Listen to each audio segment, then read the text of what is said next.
Welcome in and or back. For starters, I appreciate your time, your patience, but particularly your trust as we navigate the seemingly endless foray of Star Wars literature. Although the channel has been around for a very long time, it is only recently I decided to start utilizing YouTube's reach, as I have various points of entry that I will discuss here for a few minutes.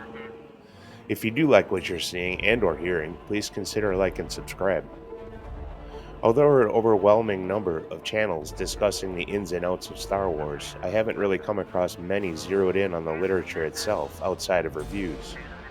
While the reviews are most definitely relevant, they don't go far enough to explain why a particular entry is important, how it can affect perspective, or for that matter, how a string of them together can weave a fresh, more nuanced glimpse from a different angle. That brings me to this channel's direction specifically. First, I want to answer the single most repetitive question that gets asked anywhere, whether it's the comment section of someone's video, your friends or family, or people at work that know you're that go-to person for their burning Star Wars question. Where do I start with the novels? There's like hundreds of them.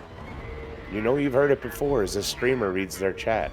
You've been asked that question because Aunt Sarah's cousin's son asked that question last Christmas. We've already taken on that very topic. Secondly, what is the EU? Where did it go? Why is it relevant today? Those three questions could turn into another 15 if we really think it through, but that is also something that we're currently diving into. My focus on this topic is to generate a thorough understanding of the crucial nexus of creativity that many thought was lost. In truth, it hasn't gone anywhere, it's simply evolving.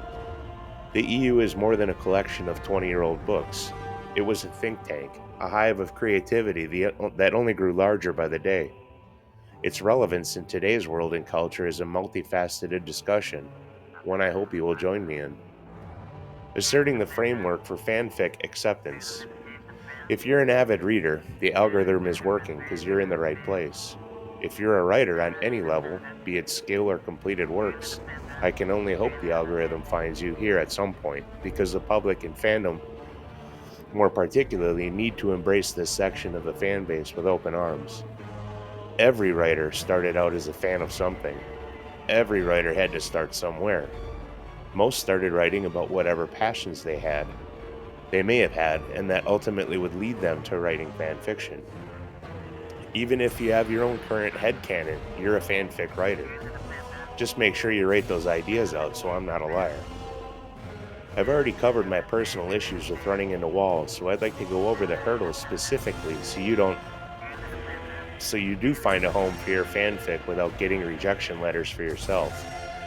And tantamount to those items discussed, how to get your story copyrighted through the LOC even if it isn't your IP. In essence, I've gone through all the processes above and will work on content central to that plight so you don't make the same mistakes I did.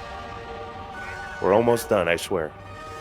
I started narrating my own work using this platform to help get my story to friends and family, finally working up the nerve to make them public outright. Sites like AO3, Archive of Our Own, are amazing platforms for showcasing your work or to find your next read, because let's face it, some people have physically read every Star Wars book available. Fan fictions can bridge the gap, but there's a hitch. Some of them are outright crazy, in creatively good ways, mind you, wholly unfinished, AI generated, or steamy, scandalous, sex infused, hedonistic trips. I will still steer clear of all AI generated books at all costs. If you're an avid reader, you wouldn't be here otherwise, am I right? You know what I mean after the first three sentences. While AI is helpful in working up ideas, creating depth to your fanfiction, and it won't ever tell you no, it has no emotion, which can be detected almost immediately. I'm sure I'm missing something, but that's alright. This is enough for now. Let me know what you all think. I am certain we can stand as a mission statement of sorts, the channel's direction going forward. But it's just my opinion. If you've hit that like and subscribe button, it's your channel too.